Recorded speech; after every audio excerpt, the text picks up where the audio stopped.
ओम गं गणपते नमः। श्रीमद् भगवद गीता अध्याय 2। संजय कहते हैं, उस प्रकार करुणा से भरे हुए और आंसुओं से पूर्ण तथा व्याकुल नेत्रों वाले शोकायुक्त अर्जुन को भगवान देखते हैं। श्री कृष्ण भगवान कहते हैं, हे अर्जुन, इस विपरीत स्थिति पर तेरे मन में यह अज्ञान कैसे उत्पन्न हुआ? क्योंकि न तो ये श्रेष्ठ पुरुषों के द्वारा आचरित है, न स्वर्ग देने वाला है और न कीर्ति बढ़ाने वाला है। युद्ध के समय ऐसी शंका शोभा नहीं देती। इसलिए हे अर्जुन, तुम नपुंसकता को मत प्राप्त हो, यह तुम्हें शोभा नहीं देता। हे शत्रुओं के दमन करता, हृदय की तुच्छ दुर्बलता को त्याग कर युद्ध के लिए खड़े हो। अर्जुन ने कहा, हे मधुसूदन, हे शत्रुहंता, मैं युद्ध भूमि में किस प्रकार भीष्म पितामह और द्रोणाचार्य जैसे पूजनीय व्यक्तियों पर बाण कैसे चलाऊंगा? ऐसे महापुरुषों को, जो कि मेरे गुरु हैं, इन्हें मारकर जीने की अपेक्षा मैं इस संसार में भिक्षा मांगकर खाना श्रेयकर समझता हूँ। क्योंकि गुरुजनों को मारकर भी तो इस संसार में खून से सने हुए सुख भोग ही तो भोगने को मिलेंगे। हम यह भी नहीं जानते कि हमारे लिए युद्ध करना श्रेष्ठ है या युद्ध न करना, और यह भी नहीं जानते कि हम जीतेंगे या वे ही जीतेंगे। धृतराष्ट्र के पुत्रों का वध करके हम जीना भी नहीं चाहते, फिर भी वे हमारे सामने युद्ध भूमि में खड़े हैं। कृपण और दुर्बल स्वभाव के कारण अपने कर्तव्य के विषय में मोहित हुआ मैं आपसे पूछता हूँ कि वह साधन जो मेरे लिए श्रेष्ठकर है, उसे निश्चित करके कहिए। अब मैं आपका शिष्य हूँ और आपके शरणागत हूँ, कृपया मुझे उपदेश दीजिए। मुझे ऐसा कोई साधन नहीं दिखता जो मेरी इंद्रियों के सुखाने वाले शोक को दूर कर सके। स्वर्ग में धन्य धान्य संपन्न देवताओं के सर्वोच्च इंद्र पद और पृथ्वी पर निष्कंटक राज्य को प्राप्त करके भी मैं उस उपाय को नहीं देखता हूँ। संजय बोले, हे राजन, अर्जुन ने इंद्रियों के स्वामी श्री कृष्ण भगवान से कहा, हे गोविंद, मैं युद्ध नहीं करूँगा, और चुप हो गया। संजय कहते हैं, हे भरतवंशी, इस समय दोनों सेनाओं के बीच शोकग्रस्त अर्जुन से इंद्रियों के स्वामी श्री कृष्ण भगवान ने हंसते हुए कहा, हे अर्जुन, तू उनके लिए शोक करता है जो शोक करने योग्य नहीं है, और पंडितों की तरह बातें करता है। जो विद्वान होते हैं वे न तो जीवित प्राणियों के लिए और न ही मृत प्राणियों के लिए शोक करते हैं। ऐसा कभी नहीं हुआ कि मैं किसी भी समय में नहीं था या तू नहीं था अथवा समस्त राजा नहीं थे, और न ऐसा ही होगा कि भविष्य में हम सब नहीं रहेंगे। जिस प्रकार जीवात्मा इस शरीर में बाल अवस्था से युवा अवस्था और वृद्धा अवस्था को निरंतर अग्रसर होता है, उसी प्रकार जीवात्मा इस शरीर की मृत्यु होने पर दूसरे शरीर में चली जाती है। ऐसे परिवर्तन से धीर मनुष्य मोह को प्राप्त नहीं होते। हे कुंती पुत्र, सुख दुख को देने वाले विषयों के क्षणिक संयोग तो केवल इंद्रिय बोध से उत्पन्न होने वाले सर्दी तथा गर्मी की ऋतुओं के समान आने जाने वाले हैं। इसलिए हे भरतवंशी, तू अविचल भाव से उनको सहन करने का प्रयत्न कर। हे पुरुष श्रेष्ठ, जो मनुष्य दुख तथा सुख में कभी विचलित नहीं होता है, दोनों परिस्थितियों में समभाव रखता है, ऐसे धीर पुरुष निश्चित रूप से मुक्ति के योग्य होते हैं। तत्वदर्शियों के द्वारा निष्कर्ष निकाल कर देखा गया है कि असत वस्तु अर्थात शरीर का कोई अस्तित्व नहीं होता, और सत वस्तु अर्थात आत्मा में कोई परिवर्तन नहीं होता। जो सभी शरीरों में व्याप्त है, उस आत्मा को ही तू अविनाशी समझ। इसको नष्ट करने में कोई भी समर्थ नहीं है। इस अविनाशी अमाप नित्य स्वरूप आत्मा के ये सब शरीर नष्ट होने वाले हैं। अतः हे भरतवंशी, तू युद्ध कर। जो इस आत्मा को मारने वाला समझता है तथा जो इसको मरा हुआ समझता है, वे दोनों ही अज्ञानी हैं, क्योंकि यह आत्मा वास्तव में न तो किसी को मारती है न किसी के द्वारा मारी जाती है। यह आत्मा किसी काल में भी न तो जन्म लेती है, न मरती है और न ही जन्म लेगी। यह अजन्मा, नित्य, शाश्वत और पुरातन है। शरीर के मारे जाने पर भी इसे नहीं मारा जा सकता।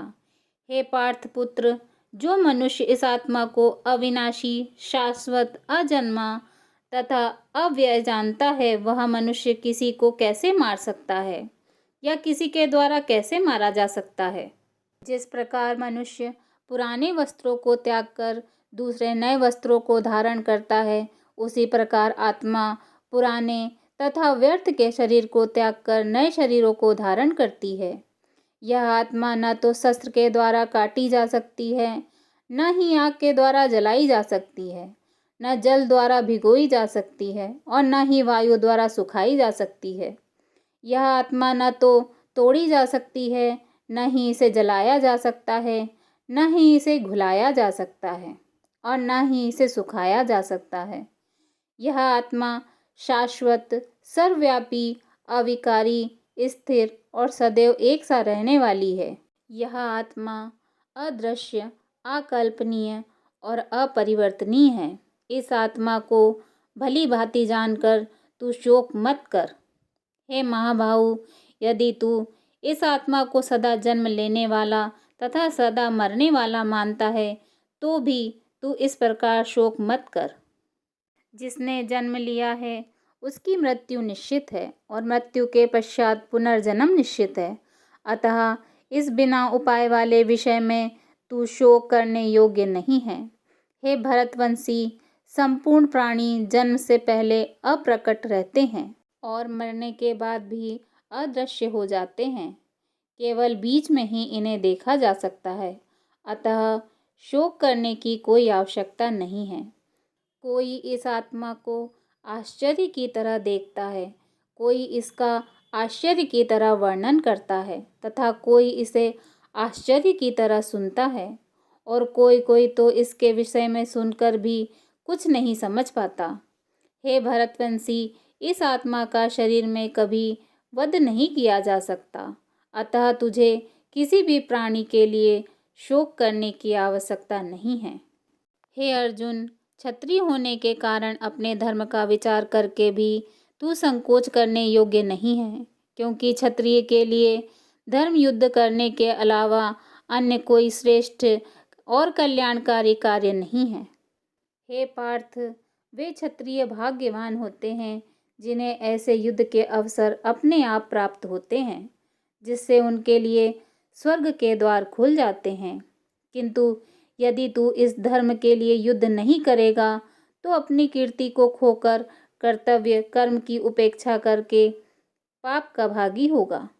लोग सदैव तेरी बहुत समय तक रहने वाली अपकीर्ति का भी वर्णन करेंगे और सम्मानित मनुष्य के लिए अपकीर्ति मृत्यु से भी बढ़कर है। जिन जिन योद्धाओं की दृष्टि में तू पहले सम्मानित हुआ है, वे महारथी लोग तुझे डर के कारण युद्ध भूमि से हटा हुआ समझकर तुच्छ मानेंगे। तेरे शत्रु तेरी सामर्थ्य की निंदा करते हुए तुझे बहुत ही कटु वचन कहेंगे। तेरे लिए इससे अधिक दुखदाई और क्या हो सकता है। हे कुंती पुत्र, यदि तू युद्ध में मारा गया तो स्वर्ग को प्राप्त करेगा और यदि तू युद्ध में जीत गया तो पृथ्वी का साम्राज्य भोगेगा। अतः तू दृढ़ संकल्प करके खड़ा हो जा और युद्ध कर। सुख या दुख, हानि या लाभ और विजय या पराजय का विचार त्याग कर युद्ध करने के लिए ही युद्ध कर। ऐसा करने से तू पाप को प्राप्त नहीं होगा। हे अर्जुन, यह बुद्धि तेरे लिए ज्ञान योग्य अर्थात सांख्य योग के विषय में कही गई है और अब तू इसको निष्काम कर्म योग के विषय में सुन।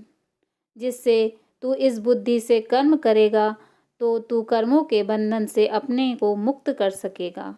इस प्रकार कर्म करने से न तो कोई हानि होती है और न ही फलस्वरूप दोष लगता है, अपितु इस निष्काम कर्म योग की थोड़ी सी भी प्रगति जन्म मृत्यु के महान भय से रक्षा करती है। हे कुरुनंदन, इस निष्काम कर्म योग में दृढ़ प्रतिज्ञ बुद्धि एक ही होती है, किंतु जो दृढ़ प्रतिज्ञ नहीं है उनकी बुद्धि अनंत शाखाओं में विभक्त रहती है। हे अर्जुन, अल्पज्ञानी मनुष्य वेदों में उन अलंकारिक शब्दों के प्रति अत्यधिक आसक्त रहते हैं जो स्वर्ग की प्राप्ति, उत्तम जन्म तथा ऐश्वर्य आदि की प्राप्ति के लिए अनेक सकाम कर्म फल की विविध क्रियाओं का वर्णन करते हैं। इंद्रिय तृप्ति और ऐश्वर्यमय जीवन की कामना के कारण वे कहते हैं कि इससे बढ़कर और कुछ नहीं है। जो मनुष्य इंद्रियों के भोग तथा भौतिक ऐश्वर्य के प्रति आसक्त होने के कारण ऐसी वस्तुओं से मोहग्रस्त हो जाते हैं, उन मनुष्यों में भगवान के प्रति दृढ़ संकल्पित बुद्धि नहीं होती है। हे अर्जुन, वेदों में मुख्य रूप से प्रकृति के तीनों गुणों का वर्णन हुआ है, इसलिए तू इन तीनों गुणों से ऊपर उठकर हर्ष, शोक आदि द्वंद्वों से रहित तथा सुरक्षा की सारी चिंताओं से मुक्त आत्मपरायण बन। सभी तरफ से परिपूर्ण जलाशय के प्राप्त हो जाने पर छोटे जलाशय के प्रति मनुष्य का जितना प्रयोजन रहता है, ब्रह्म तत्व को जानने वाले ब्राह्मण का समस्त वेदों से उतना ही प्रयोजन रहता है। तेरा कर्म करने में ही अधिकार है, उसके फलों में अधिकार नहीं है। इसलिए तू न तो अपने आप को कर्म के फलों का कारण समझ और न कर्म न करने में तेरी आसक्ति भी न हो। हे धनंजय, तू सफलता तथा विफलता में आसक्ति को त्याग कर समभाव में स्थित हुआ अपना कर्तव्य समझकर कर्म कर। ऐसी समता ही समत्व बुद्धि योग कहलाती है। हे धनंजय, इस समत्व बुद्धि योग के द्वारा समस्त निंदनीय कर्म से दूर रहकर परमात्मा की शरण ग्रहण कर। सकाम कर्म के फलों को चाहने वाले मनुष्य अत्यंत कंजूस होते हैं। समत्व बुद्धि योग के द्वारा मनुष्य इसी जीवन में अपने आप को पुण्य और पाप कर्मों से मुक्त कर लेता है। अतः तू इसी योग में लग जा, क्योंकि इसी योग के द्वारा ही सभी कार्य कुशलता पूर्वक पूर्ण होते हैं। इस समत्व बुद्धि योग से ऋषि मुनि तथा भक्त सकाम कर्मों से उत्पन्न होने वाले फलों को त्याग कर जन्म मृत्यु के बंधन से मुक्त होकर परम पद को प्राप्त हो जाते हैं।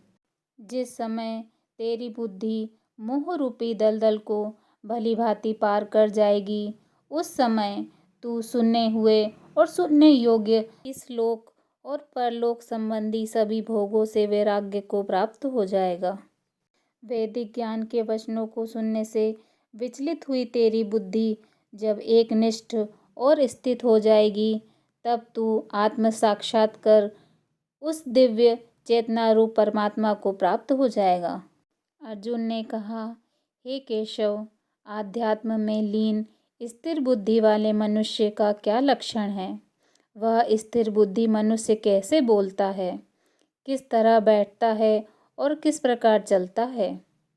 श्री भगवान ने कहा, हे पार्थ, जब मनुष्य मनोरथ से उत्पन्न होने वाली इंद्रिय तृप्ति की सभी प्रकार की कामनाओं को परित्याग कर देता है, जब विशुद्ध हुआ उसका मन आत्मा में ही संतोष प्राप्त करता है, तब वह मनुष्य विशुद्ध चेतना में स्थित कहा जाता है। दुखों की प्राप्ति होने पर भी जिसका मन विचलित नहीं होता है, सुखों की प्राप्ति की इच्छा नहीं रखता है, जो आसक्ति, भय तथा क्रोध से मुक्त है, ऐसा स्थिर मन वाला मुनि कहा जाता है। इस संसार में जो मनुष्य न तो शुभ की प्राप्ति में हर्षित होता है और न अशुभ के प्राप्त होने पर द्वेष करता है, ऐसी बुद्धि वाला पूर्ण ज्ञान में स्थिर होता है। जिस प्रकार कछुआ सब ओर से अपने अंगों को समेट लेता है, उसी प्रकार जब मनुष्य इंद्रियों को इंद्रिय विषयों से सब प्रकार से खींच लेता है, तब वह पूर्ण चेतना में स्थिर होता है। इंद्रियों द्वारा विषयों को न ग्रहण करने वाले मनुष्य के विषय तो मिट जाते हैं, परंतु उसमें रहने वाली आसक्ति बनी रहती है। ऐसे स्थिर बुद्धि वाले मनुष्य की आसक्ति भी परमात्मा का साक्षात्कार करके मिट जाती है। हे अर्जुन, इंद्रियां इतनी प्रबल तथा वेगवान है कि जो मनुष्य इंद्रियों को वश में करने का प्रयत्न करता है, उस विवेकी मनुष्य के मन को भी बलपूर्वक हर लेती हैं। जो मनुष्य इंद्रियों को पूर्णतया वश में रखते हुए अपनी चेतना को मुझ में स्थिर कर देता है, वही मनुष्य स्थिर बुद्धि वाला कहलाता है। इंद्रियों के विषयों का चिंतन करते हुए मनुष्य की उन विषयों में आसक्ति हो जाती है। ऐसी आसक्ति से उन विषयों की कामना उत्पन्न होती है और कामना में विघ्न पड़ने से क्रोध उत्पन्न होता है।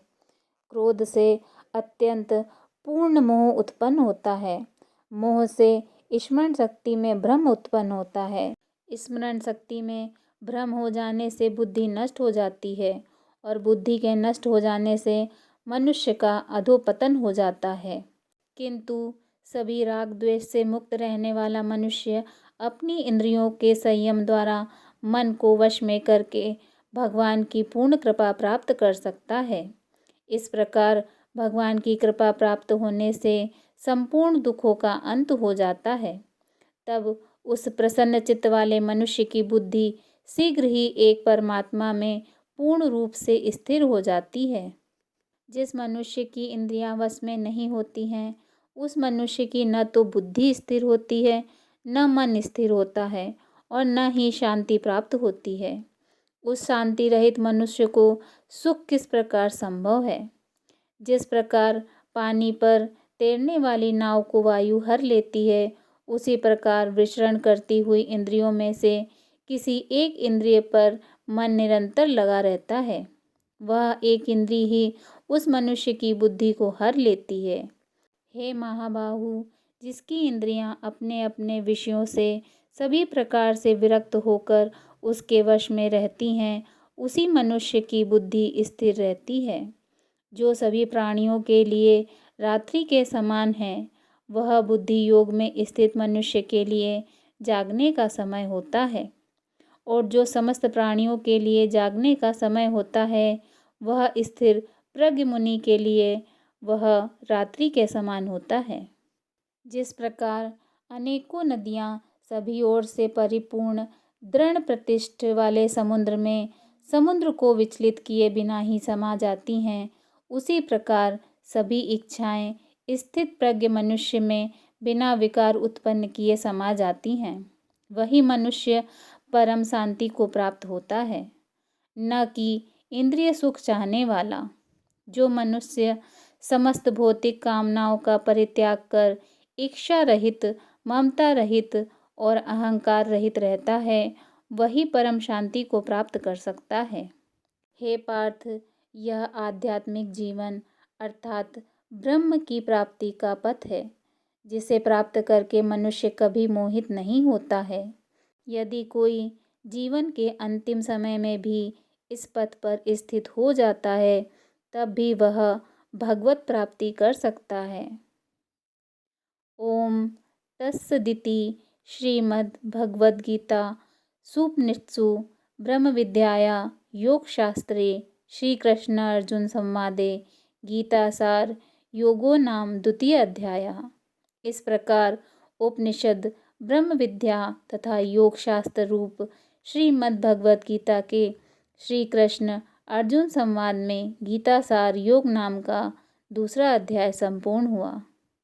श्रीमद् भगवद गीता की जय। श्री हरि विष्णु भगवान की जय।